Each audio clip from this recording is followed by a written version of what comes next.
तो हेलो दोस्तों, आज हम बात करने वाले डॉक्टर एपीजे अब्दुल कलाम की पूरी बायोग्राफी, पूरी कहानी, जीवनी के बारे में बताने वाले हैं कि उनका जन्म कहाँ हुआ है, वो पढ़ाई कहाँ पे किए, वो कैसे कैसे राजनीति में गए, वो पूरी कहानी में देने वाला इस वीडियो में बताने वाला हूँ। तो चलिए वीडियो को स्टार्ट करते हैं। तो सबसे पहले डॉक्टर एपीजे अब्दुल कलाम का जन्म तमिलनाडु के रामेश्वरम के धनुषकोडी गाँव में 15 अक्टूबर 1931 को हुआ था। उनका बचपन संघर्षों से भरा रहा है।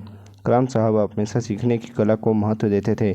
वह बचपन में अखबार बेचते थे क्योंकि उनके परिवार के पास ज़्यादा पैसे नहीं थे और ना ही उनके पिता जैनुलाब्दीन ज़्यादा पढ़े लिखे थे। कलाम साहब के 5 भाई बहन थे और उनकी अगर बात करें प्रारंभिक जीवन की, तो कलाम साहब ने 5 साल की उम्र में पढ़ना शुरू कर दिया था। उन्होंने रामेश्वरम से शुरुआती शिक्षा प्राप्त की। कलाम साहब को उड़ना पसंद था, जैसे खुले आसमान में चिड़िया उड़ती है, और उड़ते हुए चिड़िया को देखकर ही कलाम साहब ने तय किया कि उन्हें विमान विज्ञान के क्षेत्र में जाना है। उनका चाहत पायलट बनने की थी, लेकिन ईश्वर ने उनके लिए कुछ और ही रच रखा था। इसरो में कलाम साहब की एंट्री। एपीजे अब्दुल कलाम ने 1950 में मद्रास इंस्टीट्यूट ऑफ टेक्नोलॉजी से अंतरिक्ष विज्ञान में स्नातक की पढ़ाई पूरी की।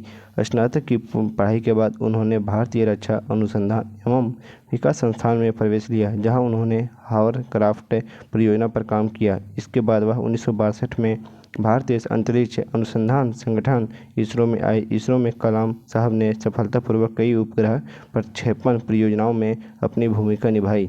एपीजे अब्दुल कलाम को क्यों कहा गया मिसाइल मैन? इसरो में एपीजे अब्दुल कलाम ने परियोजना निदेशक के तौर पर भारत के पहले स्वदेशी उपग्रह प्रक्षेपण यान LV-3 के निर्माण में महत्वपूर्ण भूमिका निभाई थी। इस यान से भारत ने रोहिणी उपग्रह सफलतापूर्वक अंतरिक्ष में भेजा था। इस मिसाइल को बनाने में उन्होंने कड़ी मेहनत की थी, जिस वजह से उन्हें मिसाइल मैन कहा गया। इसके बाद कलाम साहब ने देश को कई सारे मिसाइल दिए। तो अब हम बात करने वाले कलाम साहब की राजनीति का सफ़र, जो कि एपीजे अब्दुल कलाम 18 जुलाई 2002 को देश के 11वें राष्ट्रपति बने। राष्ट्रपति बनने के बाद भी कलाम साहब के स्वभाव में कोई बदलाव नहीं आया और इसी के बदौलत उन्हें जनता के राष्ट्रपति की उपाधि मिली। कलाम साहब ने राष्ट्रपति भवन के दरवाजे जनता के लिए खोल दिए। ऐसे कई किस्से हैं जब राष्ट्रपति भवन में उनके साथ